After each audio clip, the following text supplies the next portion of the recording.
got some questions.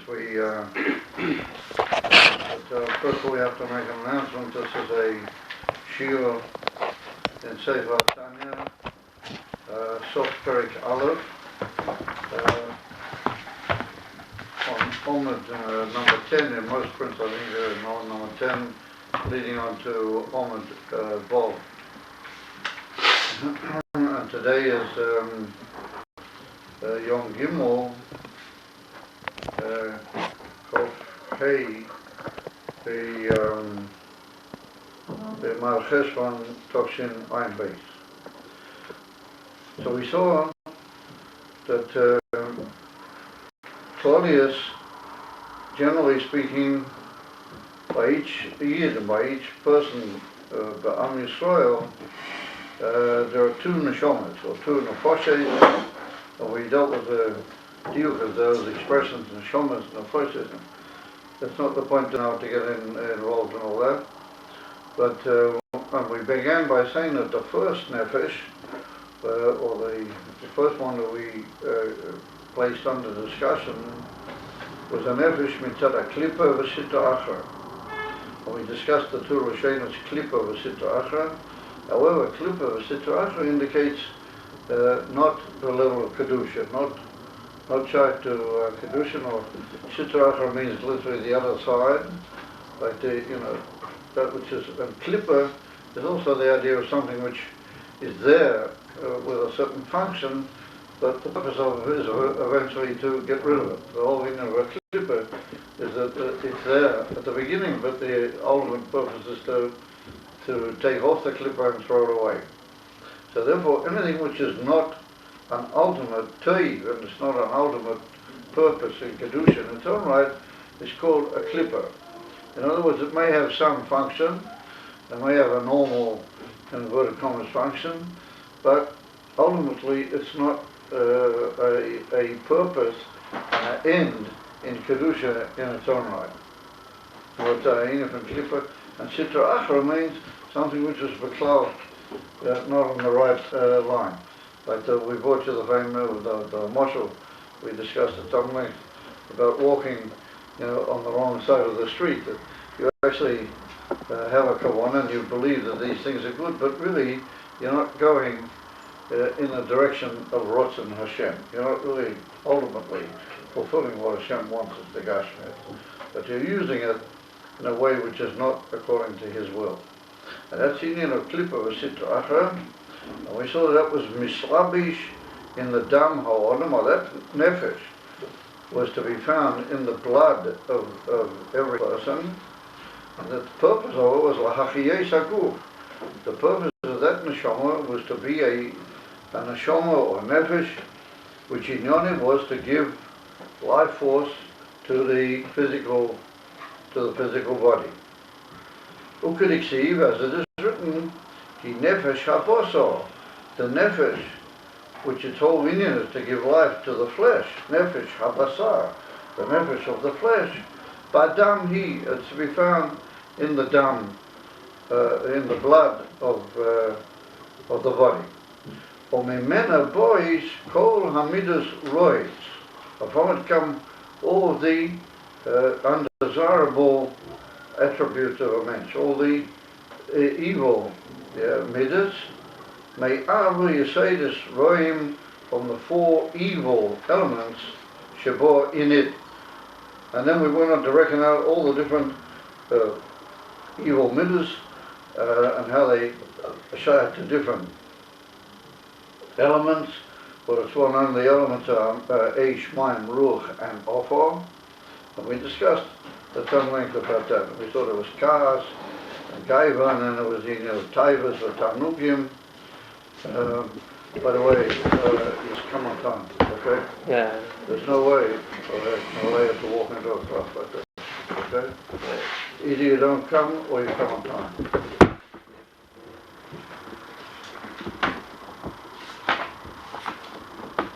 Where have you been?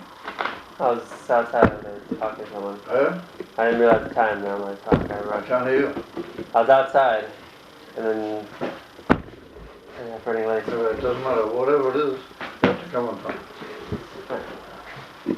tijdens Tanya-Ch je soda Mayim, en dan is dat over een van de reders van de Tanya-Ch op de Ferris, het waren meteen met soda road. And we went on the archers from your soda offer. We dealt with all that somewhere in the previous class. So the question that Archer told him that becomes aroused by the reader, if the whole purpose of this nefesh is to give rise to the life of the good, lahachiyes as a good, then what's bad about it? Why does he say that because of that nefesh, or from that nefesh come all the evil traits? Yeah, that's what he says. Kol ha-mitzvot come from that the nefesh, and they are just constituted from the different elements which there are in the nefesh. Well, that's already a detail in the nefesh. The detail in the building of the nefesh of all these things which are produced by these different constituents in the nefesh are all evil. So, I mean, why would they be evil? You need a nefesh lahachiyas guf, and the guf mitzad would seem to be a defendable creation. Why would we say that all of these things seem to come naturally from this nefesh which is inside the dam? At a later point he's going to call it nefesh ha-bahami. He hasn't given it that name yet. He just it's a nefesh haka, it's a klipper, and memenu boys call a vintasol.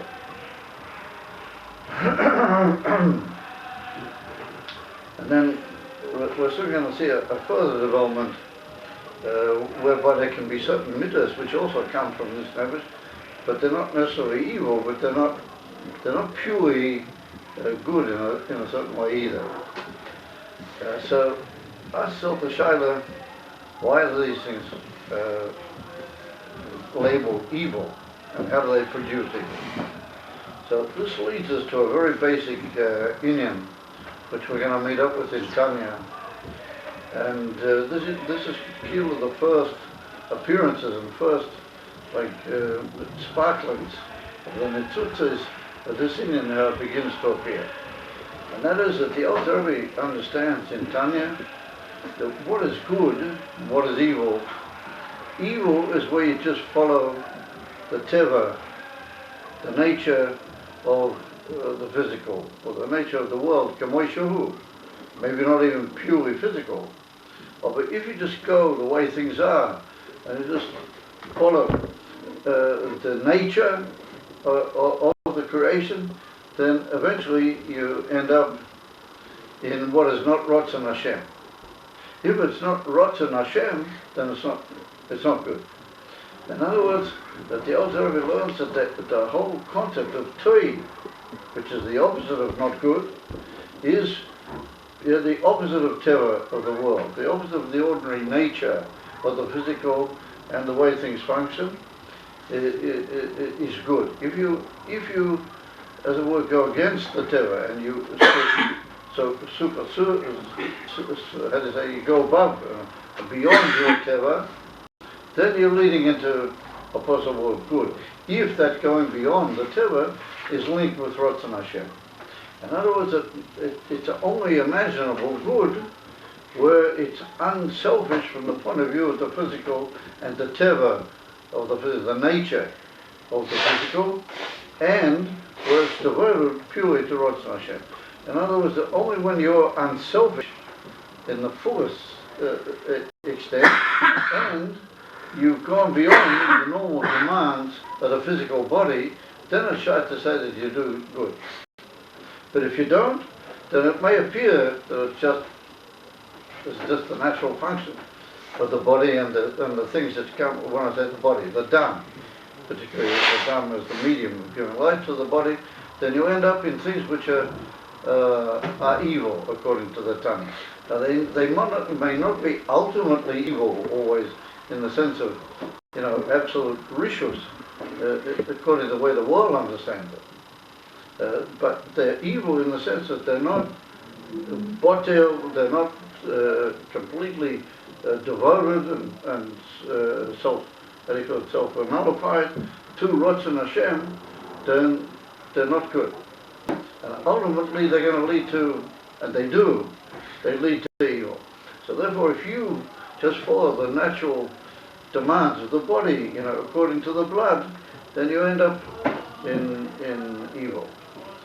And if you just go according to the different elements of that blood and the way they produce different reactions, some of them higher in sug and in type than others, then you end up in what Tanya and ultimately speaking Torah and Pnimis Torah considers as bad. In other words, that the basic concept of good and bad, which appears here in Tanya, is where there's a denial of the nature of the self and the physical for the sake of Ratzon Hashem, then that's good. Where it's not like that, or where it's just following the natural demands of what you might call the body and the blood and other such inyanim, then it must end up in what is ultimately considered evil. And remember, that's what the author has presented me with here.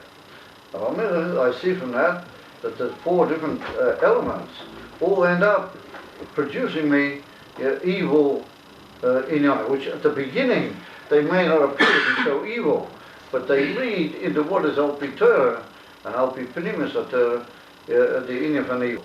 And therefore we see a thing like laziness. Well, what's so wrong with laziness? Well, laziness brings to a person as an excuse within himself not to take an effort in certain direction. So if he doesn't take an effort in certain directions, then at the beginning he just loses the, what you might call the higher aspect of it. But if the laziness continues to dictate to him, then he'll miss out on the ikar. At the beginning he'll say, well, why do I need to be so special? Why do I need to be some Huda? Why do I have to be a chassid? It's not just to be an ordinary yid. I'll just do what I'm mechuyev al pi shumarav.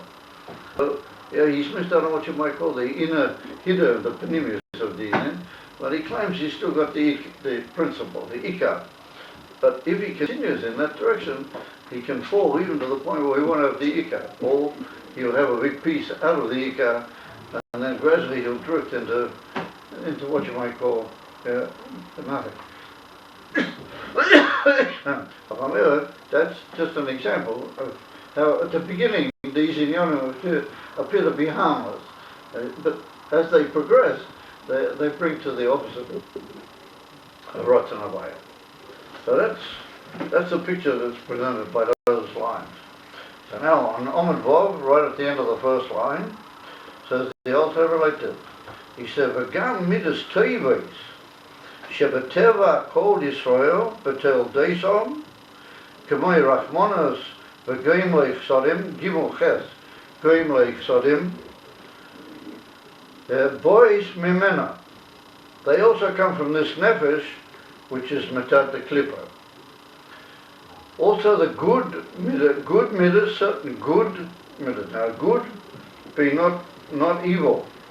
They come, and they're in the teva, in the very nature of Ala Yidden, Patel Dosam, just by physical birth, just by being born the way they are as Yidden, then in the very nature they have these midas, which are, for example, pity, taking pity and mercy on other people. People are suffering, feeling how do you call it, a sharing of the suffering of somebody else. Or gaimle sodi means to do kindness and help and assist another person to monetarily. The basic term gaimle sodim means the idea of money in the Gemara, to help somebody. But it means in general to do kind acts and to assist somebody. What it means is to give somebody help who needs help. That's the basic idea. Rahmanas is feeling a shutas, how they call it, a partnership in the pain of somebody and what he's suffering and what the suffering means and how it's affecting his life. Then you feel for that a pity and a urge to help him overcome that and assist in the removal of that pain. That's what the union of Rahmanas is. So now the Alter Rebbe says that those things are natural and they're born into the nature of every year. He said, why? Because he says, this particular nefesh, or this nefesh, which is the nefesh mitzad klipa v'sitra achra, by Eden, he said, comes from another level, or it comes from a special level in klipa. He said, ki nefesh zu de klipa, hu mi klipas noiga. It's from a special level called klipas noiga. Sheesh bo gam kein tei. It's also got good. In other words, it's a natural thing, but it also has in itself good. Vehi misaid eitz hadas toivara, and it's from the secret, literally, from the inner inherent secret of the tree of the knowledge of good and bad. Are you with us? Yeah, I'm with you. Because I don't like people studying their own one. No, I'm not. No, Okay, okay, that's fine. Just I didn't sort of catch the nuance that you were paying attention. Ramela says the Alter Rebbe that this nefesh of the klippers, by Yidden, is from a special type of klipper called klippers noiga. Now the word noiga means a shining thing, something which shines. And Be'emes is based on a certain word in one of the great Nevi'im, Cheskel Hanovi. But it implies the idea of saying something good, like producing a good impression and having to it, as it were, a presentable appearance. That's what this word noiga means. And it's from the word, which means literally what it creates to, like I said, to shine or to give off a certain luminescence. Well, luminescence is maybe a word. So that means that there's some clippers, or there will be a form of clipper which is complete clipper. However, there's this type of clipper which is clipper snega. Now later we're going to see in Tanya that clipper snega is a mixture of good and bad.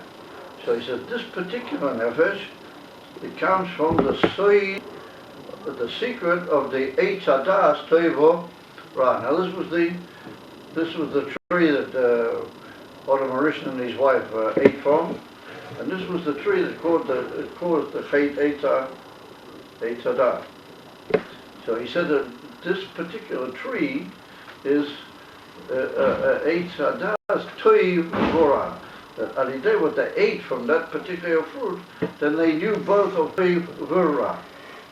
So, and that was the whole tremendous collapse in the Bria that led eventually to all the bad things and all the very undesirable history that happened to Adam Harishon, and he had to die, and then later on there were many other negative things that came into the Bria mitzad that chet that he ate from the Chet Eitz Hadas. So the Alter Rebbe says that the union of the Chet Eitz Hadas is a sod, and he called the tree rather. The tree that they ate from is a sod. It's a secret of Toiv Vora. In other words, the eating from the Chet, or the eating which was the Chet Eitz Hadas, didn't lead to what you might call absolute evil. It didn't lead immediately into a situation, and it didn't turn a world which was ideal and perfect. It's at the union of Gilead Lakus and the revelation of divinity there was in the Gan Eden, but it turned it into a situation of Toiv Vora. The Alter Rebbe said that that's a secret, it's a seed. What is a seed? A secret is something that it's not easily discernible. What is the story? Number one, how do you learn the secret? You see only certain information. You don't really know what is the inner meaning of the book. In other words, it's a confusing and non-illuminated Indian. And secondly is that once you actually get to what was the ultimate purpose of it, why did it have to be something? That's what a sword is about. So then said the Alter Rebbe, when they ate from the Eitz Hadas, they caused a mixture of Toiv Vora. They caused As put down in the Kisri Arizal, at the beginning of the creation, the Eibishter created the world all the way down through his Stolzos, or Elamas, all the way down to Elam Asiyah. In Elam Asiyah, right at the end, there was a thing called the Clippers. And therein it wasn't to be evil. Therein it wasn't to cause Ra, or to cause man to do Ra. But they were like a sort of a guarding force that the divine light shouldn't go down any further. It should only go to a certain point. And that was like the, how do you call it, the cork at the end of the whole line that was going down. It was the Eibishter place. And that was these things which are called the Clippers. They were at the end of the whole creation. And they, and the life of man, and Chava, and Odom, and the whole life of the world, the way it was created at that time, was separate. The Clippers was one thing, and their life was another thing altogether. And the Clippers weren't necessarily, at that point, a Inyan from Ra. Their Inyan was only, however, on the day that they ate from the tree, of the Eitzadas Tovah, they caused a mixture. They caused that the Clippers, which weren't really meant to be Ra, came up and mixed into the inner Kedusha. So that you've got a mixture, and sometimes a very difficult, almost impossible task to separate and to censure, to discriminate between the Teva and the Ra, and that's the way life is. In other words, in everything which happens, or everything which you do, everything you meet, you can say there's something good about it, and it could be the good is more noticeable than the Ra, and it's more important in a way than the Ra. But you can always say, but it's got an undesirable aspect about it as well. And in almost every action that you do, just purely, which once again is not al pi rotzon Hashem. If it's al pi rotzon Hashem be'emes lamiti, then it's teiv goma. Yeah. But if it's not, then there's always a certain, you can say, well, that's good, it has good aspects about it, but there's always a certain negative trait. For example, somebody just showed me before a story about the Friedrich Rebbe when he was in prison. So, I mean, take the Indian, a great man like the Friedrich Rebbe was in prison. I mean, that's a terrible thing. I mean, that's a bra. And yet there was also good about it, Dafka, the day that he was in prison, it came out the Mesilas Nefesh, and they came out a whole new stage in the history of Lubavitch, and a whole new gilly of Tov in the world, etc. So you have this unbelievable mixture of both Tov and Ra. So you can find certain things that you're eating. Let's say you like a certain food. You can say, well, that's good because that food is very good for the body. Yeah, but there's an undesirable aspect to it that you're attracted to the animal desire, and you maybe eat it not in the most edel fashion. So there's a good thing to it, but there's also a negative aspect about it. And so it says in Kemat, all this was metut. All we know and all the things that we meet in life, there's this mixture of Teva Ra. So the nefesh of Klippa, so that mixture of Teva Ra, that's called Klippa, the Sidracha also. Now, complete Ra, beli Tov, complete Ra without any Tov, that's for sure Klippa. That's the Sidracha. The Chiddush is that this one is also Klippa. It's Klippa, but it's Klippa that's got an aspect of Tov. But it's a seed, it's a secret, because when you look at it, you don't necessarily see what is the Tov, or the other way, sometimes you don't necessarily see what is the Ra. There's like a continuous picture going on the whole time. However, what is of importance to us is that since that nefesh is there in every year, that even though that's mitzvah klippa and it's not pure kedusha, there's certain good things can be hidden in that. There's certain good things which are there in that nefesh, purely mitzvah the fact that it comes due to the Eitzadat, due to the Chet Eitzadat.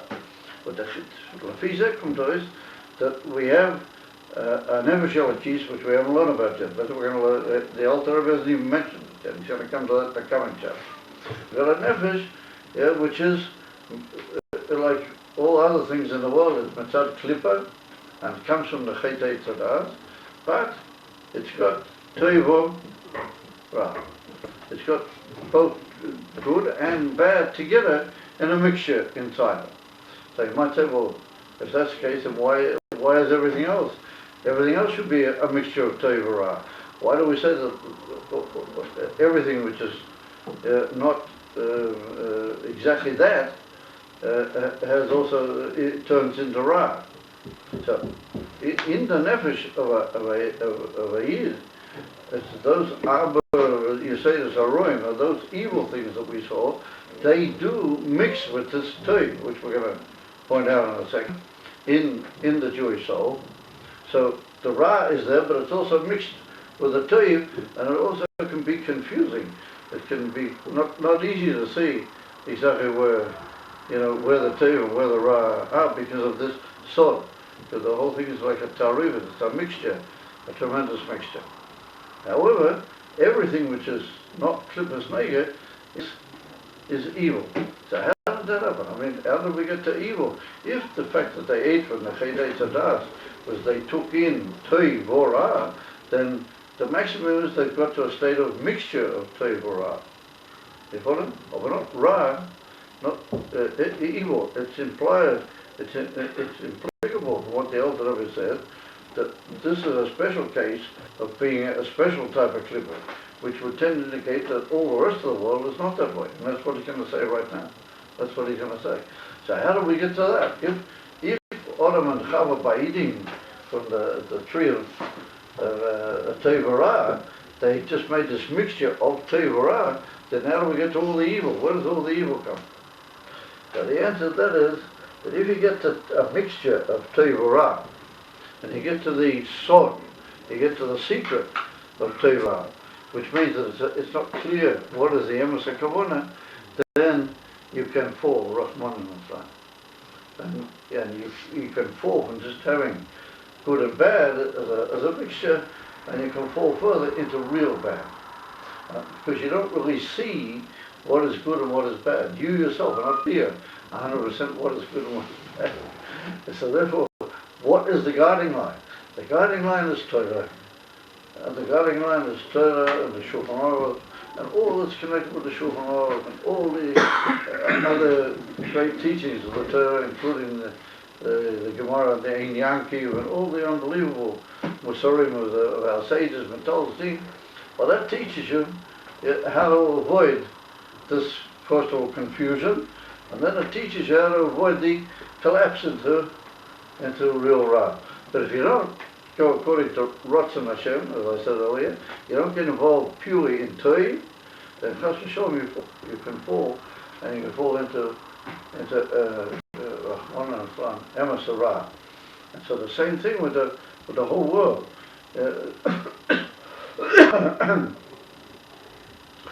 Adam and Chava, by sinning, they brought about a situation of mixture of Toiv and Ra.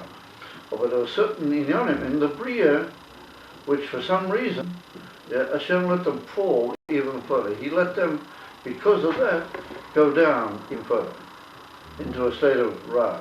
In other words, that they began through the action of Adam and Chava, and then they were literally pushed, Kavioho, by the Eibishter into a state of real Ra.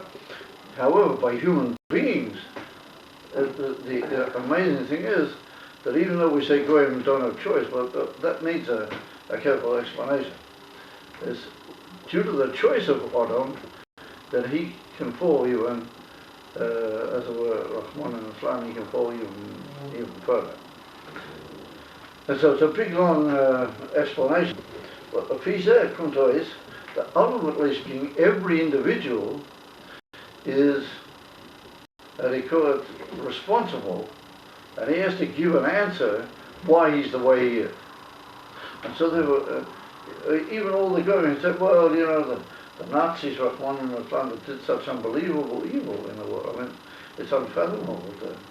And then there were all the other going around them who, could have helped and didn't want, and there's all the unbelievable evil that went together with all that. Yet how did they How did they become so evil? How is it that such evil creatures were there? You can say, what are they to blame? That's just the way they are. So the answer is that if not them, then their forefathers or somebody, we go right back to after the Mabul, after the flood, or after the Chet of the Dera Flogo. And that's when all the peoples of the world were beginning to come, appear on Pnei Adomim. Well, that's where the collapse occurred. Those who tried in some way or another to have a shaykhs with the Indian Kedusha, or at least they did tshuva.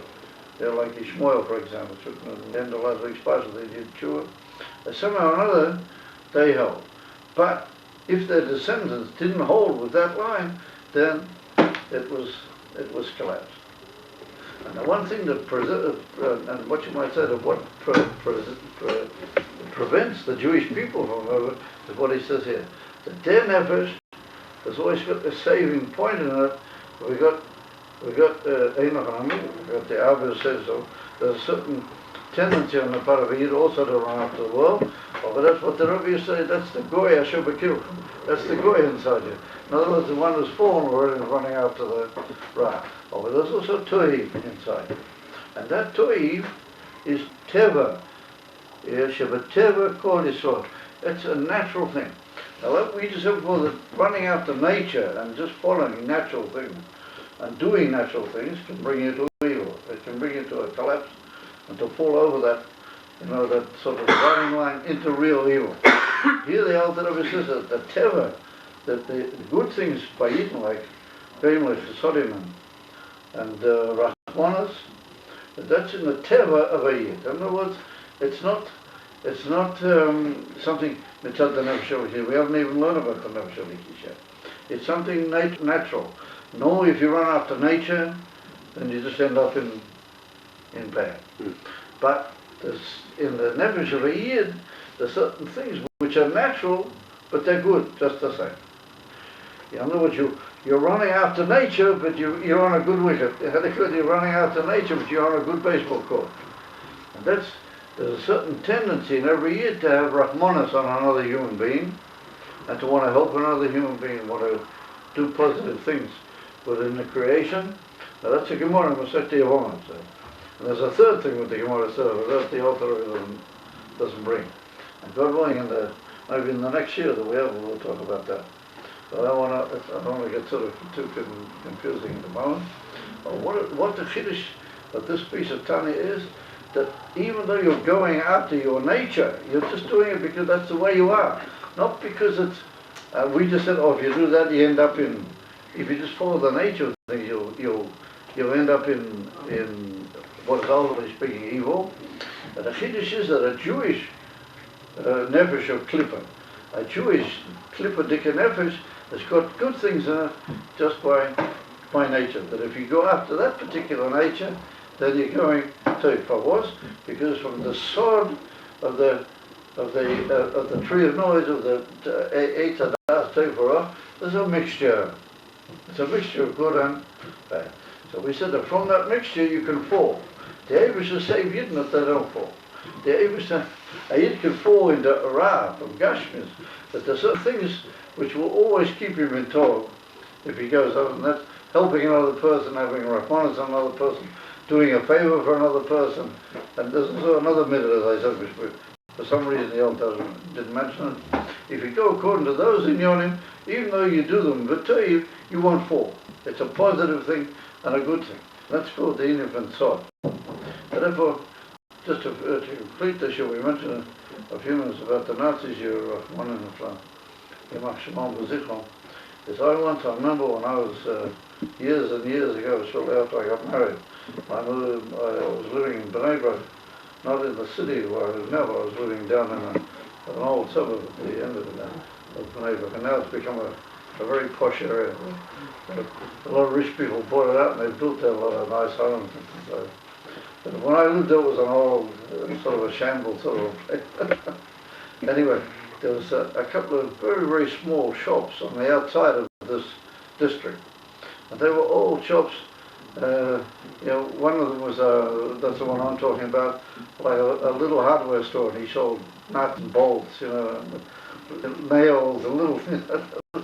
That's what he used to say. Now this Yid, he was a survivor of the Holocaust, which in those years many of them were still alive. Many of them were still alive. Well, unfortunately, many of them died. And I used to walk past him because I used to go to the neighborhood. If I ever had to go, I used to have to walk past his shop. So often, because I wanted to give him a little panasa, I'd buy something in the shop. And we got talking, I'd buy some nails or some bolts or something. I felt a very great, like sort of almost Rahmanas on him, that he was standing in this little shop and every now and then somebody would come and buy a few bolts. So I would also buy a few bolts. And somehow or other we began to talk. We struck up our friendship. And it turned out that he had a tremendous schus. He was a descendant of one of the great dynasties of the Polish, one of the great Polish Rebbeim. The descendant of their family, he was from that family, and he was sort of a great nephew or something of one of the big Polish Rebbeim. So he had an amazing schus. How it was that he escaped death, and he was faithful. Somebody actually, one of the SS actually pointed a rifle at him, but at the last moment before he pulled the trigger, the officer came by and pushed the gun away. And he said, "Oh, leave him, he's going to die anyway, don't waste the bullet." He said in German, "Don't waste the bullet, he's going to die anyway." And he pushed the barrel and he said that it's only, he believes it's only because of the great schus of these great tzaddikim that he was seventh in their family. Anyway, what he told me once, and this is a very good example, he was in a concentration camp when the Russians and the Americans came in and they freed these people. And they were in a terrible state, and they were all almost able to stand, but terribly sick and the whole thing. But I got to finish. So he said the Russians were particularly, not particularly nice sort of people.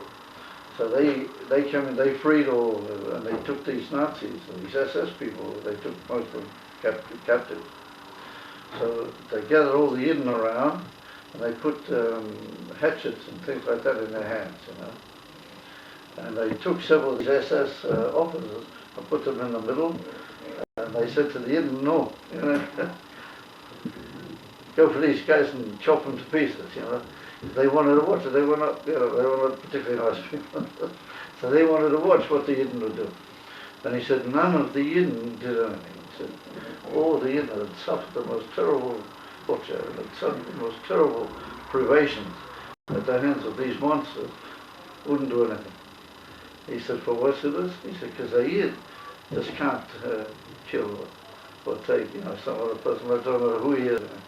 He said, because I remember he said to me, he didn't know Tanya-Ch. He said, deep inside, that every Yid has a certain Rahman somehow or other. That doesn't matter, he can be the most horrible monster, but a Yid will feel that there's a certain level of Rahmanas beyond which you don't go. And that's a natural thing in a Yid. Because his klipperdige nefesh, his nefesh, which is the klippas nege, and klippas nege has in itself Is that Ratzon Hashem? Is that Ratzon Hashem though? Is that Is that Ratzon Hashem? Ratzon Hashem. Oh. The Torah that's... In Cain, what's it doing there in the klippa? If it's good, what's it doing there in the klippa? Why is it mixed in with the raya? Why is it outside this? So we have to say that ultimately there must be some difference between the good, how it's mixed together with the raya, and pure good. But nonetheless it's good. You can't say it's right. That's the whole thing. It's nonetheless good. Meaning that when a Yid has Rahmanas on another person, it's not just purely and utterly mitzadi's feeling for it. It's also that. But it's also because that's what the Eibusha wants of human beings. And a Yid deep inside knows that that's what the Eibusha wants. And therefore he does. And therefore he'll do it b'shleima. And it doesn't matter what the situation might be. Because ultimately it's Hashem. But it's only the beginning. There's a lot more to be said. But it's touching the outside of the plant. Okay.